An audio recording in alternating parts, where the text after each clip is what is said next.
Ambassador stood at the observation deck of his diplomatic vessel and stared at the blue planet below. Earth looked peaceful from orbit. Clouds drifted across green continents and vast oceans sparkled under the light of a single yellow sun. Nothing about this world suggested danger, yet the readings on his console told a different story entirely. The diplomat had spent 300 years serving the Galactic Alliance. He had visited thousands of worlds and met countless species.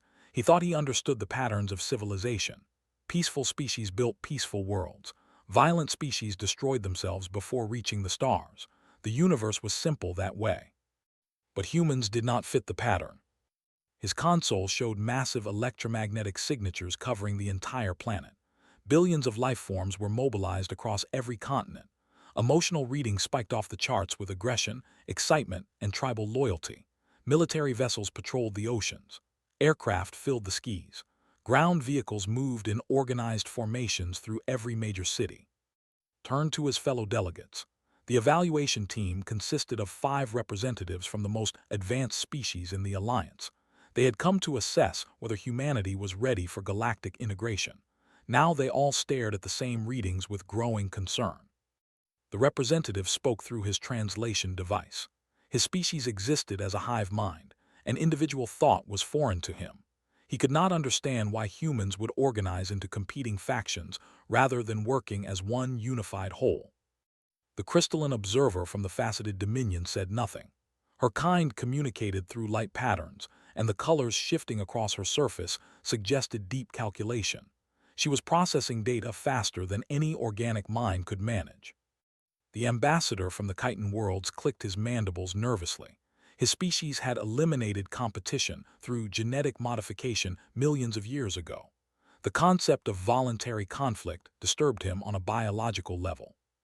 The aquatic delegate from the deep singers floated in her containment sphere and hummed a low note of warning. Her people had evolved to cooperate or die in their crushing ocean depths. She could not imagine choosing conflict over harmony. Shared their concerns. The Alliance had strict requirements for membership. Species that could not control their violent impulses were considered too dangerous for integration. They were quarantined until they either evolved past their aggression or destroyed themselves. Humans appeared to be in the middle of a planetary war. The diplomatic shuttle descended through Earth's atmosphere. Alliance protocols required them to make contact with the dominant authority before conducting their evaluation. Had sent messages to the organization called Earth's Unified Space Command. A human named Commander Danny had responded and agreed to serve as their guide. The shuttle landed at a facility in a region called Colorado. Mountains rose in the distance, their peaks covered with white snow. The air was thin and cold, found it unpleasant but tolerable. Commander Danny waited at the landing pad with a small team of human officials. He was a tall male with short brown hair and a relaxed posture that seemed inappropriate given the circumstances. He smiled as the delegates emerged from their shuttle and extended his hand in the human greeting gesture. Reluctantly touched the commander's hand. Human skin was warm and slightly rough. The contact lasted only a moment before the ambassador pulled away. "Welcome to Earth," Danny said. His voice was friendly and calm.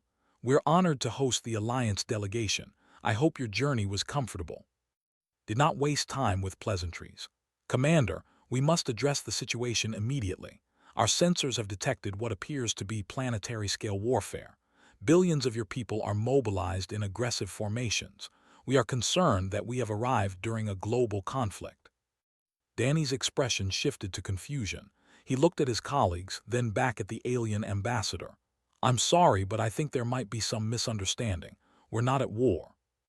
"Our readings are quite clear," the crystalline observer interjected. Her voice emerged from a translation device mounted on her containment field. "Massive population movements, intense emotional signatures consistent with combat psychology, territorial displays across every major landmass, electromagnetic communications saturated with conflict-related content." Danny was quiet for a moment. Then understanding spread across his face and he began to laugh. The sound startled the delegates. Laughter was often a threat display among aggressive species. "Oh," Danny said, still smiling, "you're picking up the World Cup, and the Olympics just started, plus it's football season in America and Premier League in Europe. Baseball playoffs are happening too." The delegates exchanged uncertain looks. "I do not understand," said. "What are these things you describe?" "Sports," Danny replied. "Games, competitions, humans playing against each other for trophies and bragging rights. Nobody is actually at war. Well, there are some small conflicts in a few regions, but nothing like what you're describing." The representative stepped forward. "You are telling us that the planetary mobilization we detected is recreational activity?" "Pretty much, yeah. Billions of humans are engaged in simulated warfare for entertainment purposes." Danny scratched the back of his head. "I wouldn't call it simulated warfare exactly. Most sports don't involve actual fighting, but there's definitely competition. Humans love competition. We compete at everything." Felt his understanding of the universe shifting beneath him. This was not supposed to be possible. Species did not channel aggressive instincts into games. They either suppressed those instincts through evolution or technology, or they succumbed to them and destroyed themselves. "Commander," the aquatic delegate sang through her translator, "are you saying that humans deliberately create conflict situations for pleasure?" "When you put it that way, it sounds kind of weird," Danny admitted. "But yeah, basically. We find teams or individuals to root for, we get emotionally invested in whether they win or lose, and we experience the whole thing as a community. It's been part of human culture for thousands of years." The crystalline observer's surface flickered rapidly. "This is unprecedented. No species in Alliance records has developed this adaptation. Competitive instincts are universally considered a threat to civilized development." Danny shrugged. "Maybe that's why you haven't met many species like us. We didn't get rid of our competitive side. We just found ways to express it that don't involve actually killing each other. Most of the time, anyway." Made a decision. The Alliance needed to understand this phenomenon before making any judgments about humanity's fitness for integration. The stakes were too high for assumptions. "Commander, we request permission to observe these activities directly. We need to understand how your species has achieved this seemingly impossible balance." Danny's smile returned. "I was hoping you'd say that. I've got tickets to the big game this weekend. You're all invited." The delegates agreed, though none of them felt comfortable with the situation. They were about to witness something that everything the Galactic Alliance believed about the nature of intelligent life. Filed a preliminary report with the Alliance Council that night. He warned them that humans might be more complex and potentially more dangerous than any species they had previously encountered. A civilization that could harness aggression without being consumed by it was either an incredible gift to the galaxy or an existential threat. He did not yet know which one humanity would prove to be. The stadium rose from the earth like a monument to some ancient god. Commander Danny led the alien delegation through the parking lots where humans gathered around vehicles, cooking meat over open flames and consuming fermented beverages. The smells were overwhelming to sensitive olfactory organs. "This is called tailgating," Danny explained. "Fans arrive hours before the game starts to celebrate together." The representative observed the crowds with growing confusion. They wear matching colors and paint symbols on their bodies. This is tribal identification behavior. "Team colors," Danny corrected. "The Chicago team wears orange and blue. Their rivals wear green and gold. You can tell who supports which team just by looking at them." "And these opposing tribes gather in the same location before ritual combat," the ambassador clicked. "It's not combat, it's football. American football, specifically. Two teams try to move a ball across the field and into the opponent's territory. Whoever scores more points wins." The delegation entered the stadium through a special entrance that Danny had arranged. Security personnel scanned them with devices and waved them through. Noticed that humans seemed unbothered by the presence of alien beings. Many smiled and offered words of welcome. Some asked to take photographs. "Your people do not fear us," the crystalline observer noted. Danny laughed. "Half of them probably think you're wearing really good costumes. The other half are just excited to meet aliens. Humans have been dreaming about making contact for centuries." They emerged into the main seating area and stopped moving. The scale of what he witnessed his expectations. Over 90,000 humans filled the circular structure. They sat in rows that climbed toward the sky, surrounding a rectangular field of green grass marked with white lines. The noise was extraordinary. Humans shouted, sang, and stomped their feet in rhythms that created a physical vibration in the air. The representative staggered backward. His hive-mind connection made him sensitive to collective emotional states, and the output from this crowd overwhelmed his neural processors. "There is too much," he gasped. "Too many individual minds all experiencing such intense feeling at once." Doctor appeared beside them. Danny had mentioned that would join the delegation to help explain human behavior. She was a small female with dark curly hair and intelligent eyes behind thin glasses. "They are empathic, correct?" asked. "This might be difficult for you. Human crowds generate extremely powerful emotional fields. We call it the atmosphere of the game." "How do you tolerate such intensity?" the managed to ask. "We feed on it," said simply. "The emotions of the crowd become part of the experience. When everyone around you cheers, you feel compelled to cheer too. When they groan in disappointment, you share that disappointment. Humans are social creatures. We synchronize our emotional states naturally." The game began with elaborate ceremonies. Humans in colorful uniforms marched onto the field while music played from speakers hidden throughout the stadium. The crowd roared approval. Flags waved. Children sat on their parents' shoulders to see better. Then the actual competition started, and witnessed something he could not explain. The human players were large males wearing protective armor. They crashed into each other with tremendous force. Bodies flew through the air. Players tackled opponents to the ground with violent impacts that surely caused injury. "This is controlled violence," the aquatic delegate observed. "They are deliberately harming each other." Nodded. "Football is a contact sport. Injuries happen, but there are rules about what kinds of contact are allowed. Players can't hit opponents in certain ways or target certain body parts. Officials watch carefully and punish violations." "Why would anyone volunteer for such treatment?" asked. "Glory, competition, the love of the game. These players are among the best athletes on Earth. They've trained their entire lives for the chance to compete at this level. The risk of injury is worth it to them." The crystalline observer had been analyzing the crowd rather than the field. Her surface displayed complex patterns as she processed information. "I am detecting something unusual. Humans wearing opposing colors are sitting directly beside each other." Smiled. "Tickets are sold to anyone who wants to buy them. Fans of both teams end up mixed together throughout the stadium." "That seems dangerous. Does violence not erupt between rival factions?"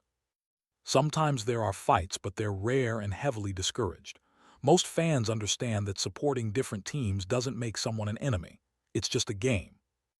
Watched as the scenario the observer described played out in front of him. A human male wearing orange argued passionately with a human male wearing green. Their voices rose. Their faces turned red.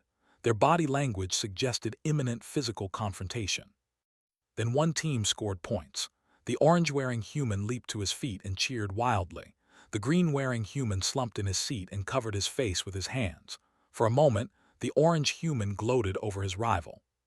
Then he reached down and patted the other man on the shoulder. He offered him a container of food. The green human accepted it, shook his head in mock despair, and laughed. Both men sat back down together, still rivals but clearly also friends. "I do not understand," admitted. Sat down beside him. "Humans evolved as tribal creatures. We needed to belong to groups to survive, but we also needed to compete with other groups for resources.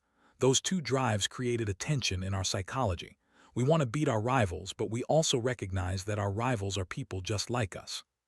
"So you fight without truly fighting." "Exactly. Sports give us a way to experience the thrill of competition and the satisfaction of victory without the costs of actual warfare. We can hate our rival team with all our hearts during the game, then shake hands and share drinks afterward. The rivalry is real, but it exists within boundaries that everyone agrees to respect." The game continued for several hours. Watched the crowd as much as the field. He saw children learning to cheer by imitating their parents. He saw elderly humans who had clearly attended thousands of such events still feeling the same excitement. He saw strangers bonding over shared victories and consoling each other after defeats. By the end of the game, one team had won and one had lost. The winning fans celebrated with joy. The losing fans expressed disappointment, but nobody fought. Nobody died. The crowd dispersed peacefully, already talking about the next game. Report that night contained a single observation that troubled the Alliance Council deeply. Humans had somehow transformed the destructive force of competition into a constructive social ritual. They had not eliminated their aggressive instincts. They had domesticated them. According to every evolutionary model the Alliance possessed, this should have been impossible. The question now was whether humanity's impossible adaptation was something the galaxy could learn from, or something the galaxy should fear. The gymnasium smelled of sweat and disinfectant, stood at the edge of a padded floor and watched humans engage in direct physical combat. Unlike the football game, there were no teams here. Individual humans faced each other and fought with their bare hands and feet. Commander Danny had brought the delegation to this place called an MMA gym. He said it would help them understand human competitive instincts at their most pure level. MMA stands for Mixed Martial Arts, Danny explained. Fighters train in multiple combat disciplines and then compete against each other in organized matches. A large human male with a shaved head approached the group. His arms and legs were thick with muscle, and his knuckles were from years of impact. Despite his intimidating appearance, he smiled warmly at the alien visitors. "This is Coach Pete," Danny said. "He owns this gym and has trained some of the best fighters in the world." Pete extended his hand too. The ambassador had learned this greeting gesture and returned it. Pete's grip was powerful but controlled. "Welcome to my gym," Pete said. "Danny told me you're trying to understand why humans fight for fun. I'll do my best to explain, but honestly, some things you just have to see to believe." The ambassador clicked nervously. "You teach violence as a skill." "I teach martial arts," Pete corrected. "The goal isn't to hurt people. The goal is to master your own body and mind. Fighting is just how we test ourselves." He led them further into the gym where several humans were training. Some struck padded targets with their fists and elbows. Others practiced throwing techniques on partners who fell to the mat again and again. A few sat in a corner wrapping tape around their hands and wrists. One pair caught attention. A male and female human circled each other on the mat. Both wore protective gear on their hands and heads. Without warning, they began to fight. The female threw a kick that the male blocked with his forearm. He countered with a punch that she deflected. They grappled, fell to the ground, and struggled for position. The female managed to wrap her legs around the male's arm and twist until he slapped the mat repeatedly with his free hand. "She's tapping out," Pete explained. "That's how fighters signal surrender. When your opponent taps, you release them immediately. It's the most important rule in training." The male stood and helped the female to her feet. They embraced briefly, exchanged a few words, and then began circling each other again. "They continue fighting after one has already defeated the other?" the crystalline observer asked. "They're training partners. They fight each other dozens of times every week. Sometimes he wins, sometimes she wins. That's how they both improve." The female was named Laura. Pete called her over to meet the delegation. She was breathing hard and sweat dripped down her face, but her eyes were bright with energy. "Laura is one of our best fighters," Pete said proudly. "She's ranked third in her weight class nationally." "You choose to do this?" asked her. "You volunteer to let others strike you and cause you pain." Laura wiped her face with a towel. "I know it looks crazy from the outside, but fighting is the most honest thing I've ever done. When you're in the cage with an opponent, all the nonsense of regular life disappears. It's just you and them and the question of who prepared better. But why subject yourself to injury? Every bruise teaches me something. Every loss shows me where I need to improve. My opponents aren't my enemies. They're my greatest teachers. I learn more from losing than I ever do from winning." Doctor had accompanied the delegation again. She stepped forward to provide context. "Humans evolved as pursuit predators. We chased prey across long distances until they collapsed from exhaustion. That kind of hunting requires both physical capability and mental endurance. Fighting sports test those same qualities." The aquatic delegate hummed a question. "But you no longer need to hunt. You have technology to provide food. Why maintain these predatory behaviors?" "Because they're part of who we are," Laura answered. "Humans tried to suppress our aggressive instincts for centuries. It never worked. We just found worse ways to express them. Wars, crime, oppression. When people have no healthy outlet for their competitive drives, those drives find unhealthy outlets instead." Pete nodded in agreement. "Fighting sports give people a constructive way to test themselves. A kid who might have joined a gang can come here instead. A person struggling with anger can learn to control it. We're not teaching violence, we're teaching discipline. The delegation observed training for several more hours. They watched fighters push themselves to physical exhaustion, then immediately help their training partners recover. They saw competitors who would face each other in upcoming matches, sharing techniques and advice freely. The representative finally asked the question that had been troubling him. If you share knowledge with your opponents, do you not make them more likely to defeat you? A young fighter named answered. He was preparing for a match that weekend. If I win because my opponent didn't know something, that's not a real victory. I want to beat people at their best. Otherwise, what's the point? The point would be victory. Laughed. Victory is just part of it. The real point is becoming the best version of yourself. I can only do that by facing the strongest opponents possible. Making them stronger makes me stronger. We rise together. Felt something shift in his understanding. These humans were not simply channeling violence into harmless activities. They were using competition as a tool for mutual improvement. The arena was not a substitute for warfare. It was a laboratory for human development. As the delegation departed, Pete offered a final thought. Every species in the galaxy probably had aggressive instincts at some point in their evolution. Most of them figured out how to eliminate those instincts. Humans couldn't do that. We're too stubborn, too passionate, too alive. So we found another way. What way is that? Asked. Pete smiled. We made peace with the fighter inside us. We gave that fighter a place to exist where it couldn't hurt anyone who didn't consent to the game. And somehow, by embracing what we were, we became something better. That night added new observations to his report. Humanity had not simply domesticated competition. They had integrated it into their path towards self-improvement. The arena was not a cage for human aggression. It was a forge that shaped raw impulse into refined capability. The Alliance Council would need time to process this information. Nothing in their experience had prepared them for a species that grew stronger through voluntary conflict. The implications were vast and potentially revolutionary. If humans could teach other species this adaptation, the entire galaxy might change forever. The screens showed everything at once. Stood in a room called a Sports Network Operations Center and witnessed the true scale of human competitive culture. Hundreds of displays covered the walls, each showing different contests from around the planet. Football games in America, soccer matches in Europe and South America, cricket tournaments in Asia, tennis competitions in Australia, swimming races, cycling events, track and field athletics, gymnastics performances, boxing matches, wrestling bouts, archery contests, shooting competitions. This is just live sports, the human operator explained. We broadcast over 2,000 events per day across our global networks.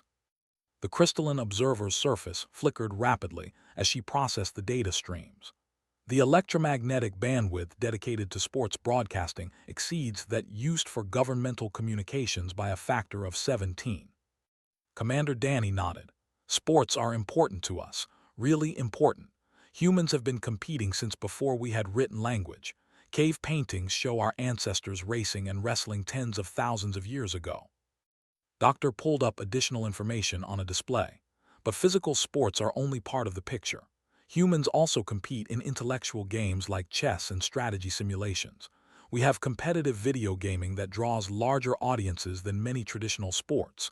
We compete in cooking, singing, dancing, debate, and academic knowledge.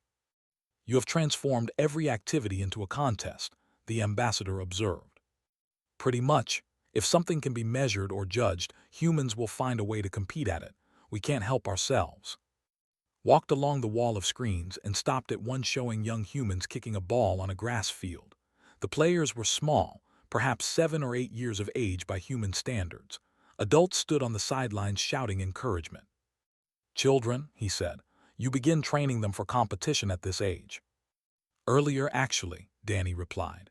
Most kids start organized sports around 4 or 5 years old. It's how they learn important skills like teamwork, following rules, handling disappointment, and working toward goals. The representative approached the screen. He had grown more accustomed to human emotional output, though large crowds still overwhelmed him. The parents seem as invested in the outcome as the children. Sometimes too invested, admitted. We have problems with parents taking youth sports too seriously, but most understand that the point isn't winning. The point is teaching kids how to compete in healthy ways. A young player on the screen fell while chasing the ball. She lay on the grass holding her knee. Play stopped. Expected the other children to continue competing while the injured player received assistance. Instead, a player from the opposing team ran over and helped the fallen girl stand. She checked if the injury was serious, then helped her opponent limp to the sideline. Both sets of parents applauded.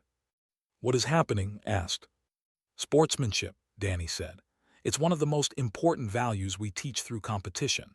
You play hard, you try to win, but you never forget that your opponent is a person who deserves respect. Helping someone who's hurt matters more than scoring a goal." The girl who had been helped was named Sophie according to the commentary. She sat on the sideline while a parent examined her knee. The injury was minor. After a few minutes, she returned to the game. Later, both teams gathered at the center of the field. They formed lines and walked past each other, slapping hands and offering congratulations. Winners and losers alike participated in the ritual. "Every youth sports league does something like this," explained. "We want children to understand that the competition ends when the game ends. The people on the other team aren't enemies. They're just opponents for today." The delegation spent the rest of the day exploring different aspects of human competitive culture. They visited a chess club where elderly humans played games that could last for hours. They observed an online gaming tournament where teenagers competed for prizes in virtual worlds. They watched a cooking competition where chefs transformed simple ingredients into elaborate dishes while judges evaluated their work. Every environment was different. The competitors varied in age, gender, background, and ability, but certain patterns remained consistent. Humans competed fiercely but fairly. They celebrated victory without cruelty.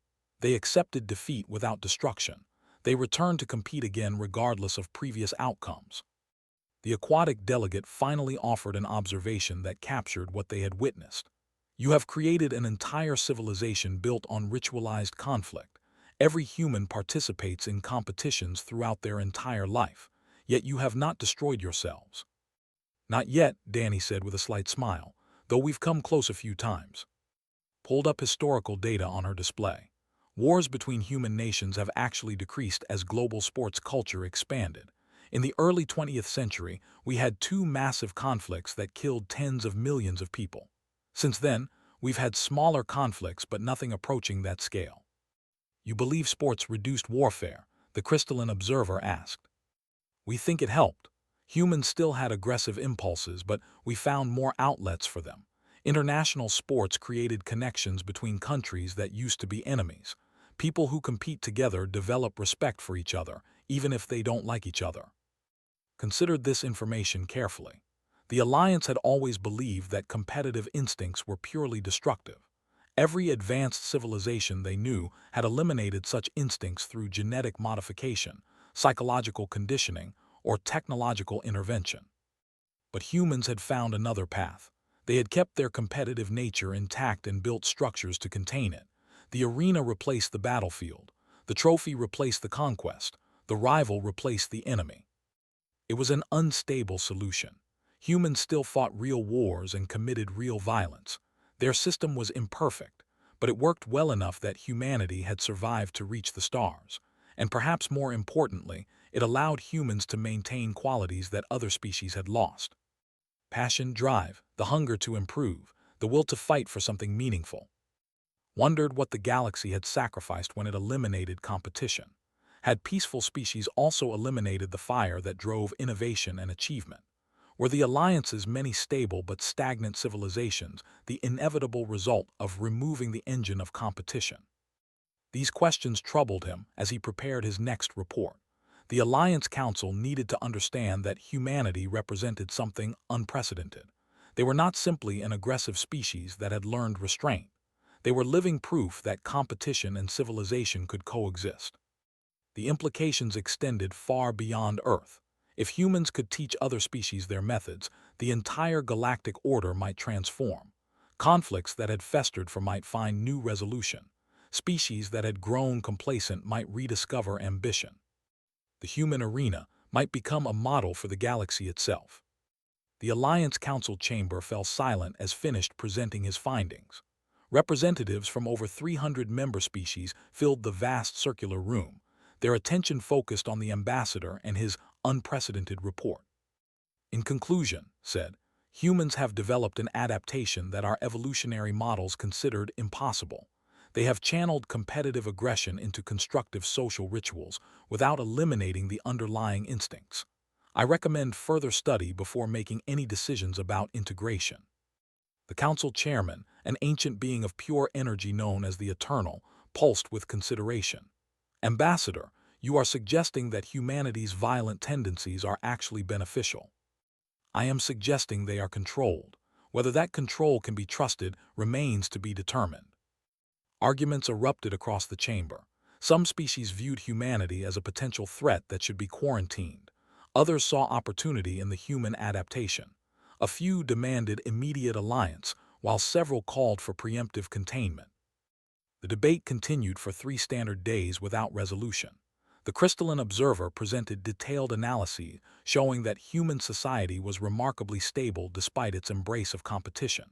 The representative described the strange emotional harmony he had witnessed in human crowds. The aquatic delegate sang of the sportsmanship ritual that taught human children to respect opponents. Still, the council could not agree. On the 4th day, urgent news arrived that changed everything. A border dispute had erupted between the Dominion and the Collective. Both species had joined the alliance centuries ago after nearly destroying each other in a devastating war. The peace treaty had held ever since, but territorial disagreements had accumulated over generations. Now those disagreements had sparked active conflict. Ships were exchanging fire along the contested border. Ground forces were mobilizing. Diplomats had failed to find compromise. Both species accused the other of aggression. Neither would back down. The Alliance Council convened an emergency session. Military intervention was discussed but rejected. Economic sanctions would take years to have effect. The situation seemed destined to escalate into full-scale war. Commander Danny sat in the observation gallery with the rest of the human delegation. He had been invited to witness the proceedings as a courtesy. He was not expected to participate. But as the arguments continued without progress, Danny raised his hand and requested permission to speak. The Eternal was surprised by the request. Humans were not yet alliance members. They had no standing to address the council.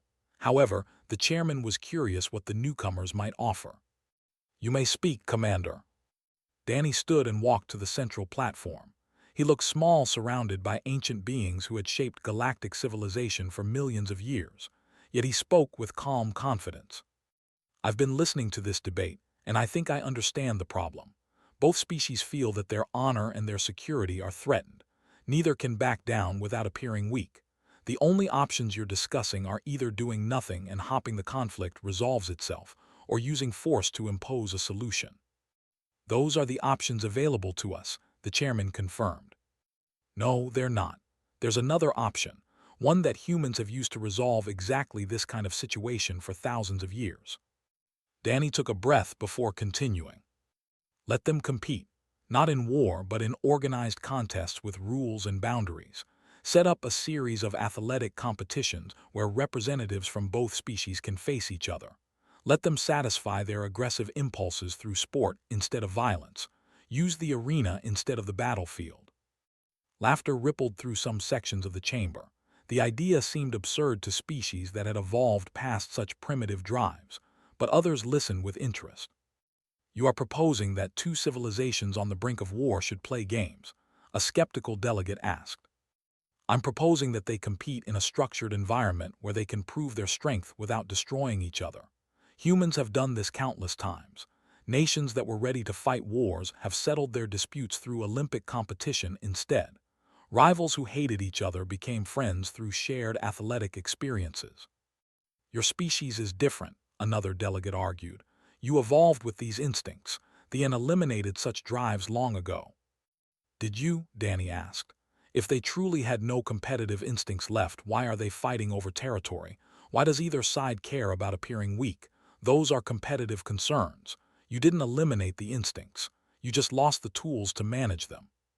The chamber fell silent, recognized the profound truth in Danny's words. The Alliance had spent suppressing competition rather than channeling it. When competitive drives inevitably emerged, there were no structures in place to contain them. The Eternal considered the proposal for a long moment. "Commander, are you offering to host these competitions on Earth?" "Yes, we have facilities and experience. We know how to organize events that satisfy competitive drives without causing permanent harm. If Thean agree, we can have a tournament ready within one standard month." Negotiations began immediately. Both warring species were skeptical but desperate. Traditional solutions had failed. The human proposal was strange, but strangeness was preferable to extinction. 6 months later, returned to Earth for the first interstellar games.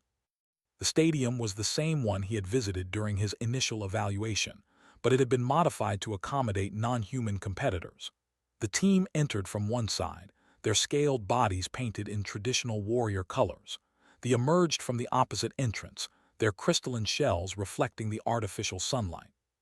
The crowd contained beings from dozens of Alliance species, all watching in disbelief as two civilizations that had been ready for war prepared to play games instead.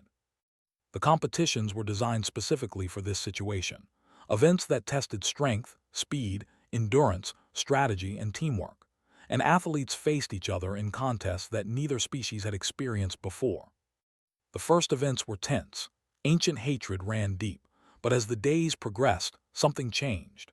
Athletes who had expected to despise their opponents began to respect them instead. Competitors who had planned to humiliate the enemy found themselves admiring their skill. When the final event ended, the team had won by a narrow margin. Their athletes celebrated with primal joy. They experienced bitter disappointment. Then something unexpected happened. The winning team approached the losers and offered gestures of respect. They exchanged tokens of appreciation for worthy competition. They spoke words of honor for opponents who had fought bravely. The team leader stood frozen for a moment. Then she reached out and clasped the hand of her counterpart. The crowd erupted in cheers. In the months that followed, the border dispute was quietly resolved. The competition had not eliminated all disagreement, but it had created something more valuable. They now saw each other as rivals worthy of respect rather than enemies deserving destruction. They began planning annual competitions to maintain their connection. Presented his final report to the Alliance Council 1 year after his initial evaluation. His recommendation was unanimous among the delegation members. Humanity should be welcomed into the Galactic Alliance immediately, not despite their arena mentality but because of it. They have discovered something our civilizations forgot long ago.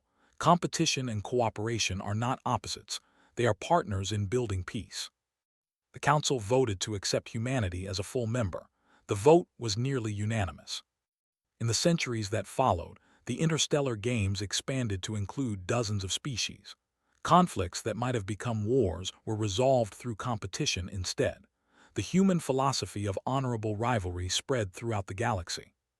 Earth became known not as a dangerous world of violent primitives, but as the birthplace of a new kind of peace. A peace built not on the elimination of conflict, but on its transformation. The arena had changed the galaxy forever, and humanity had finally found its place among the stars.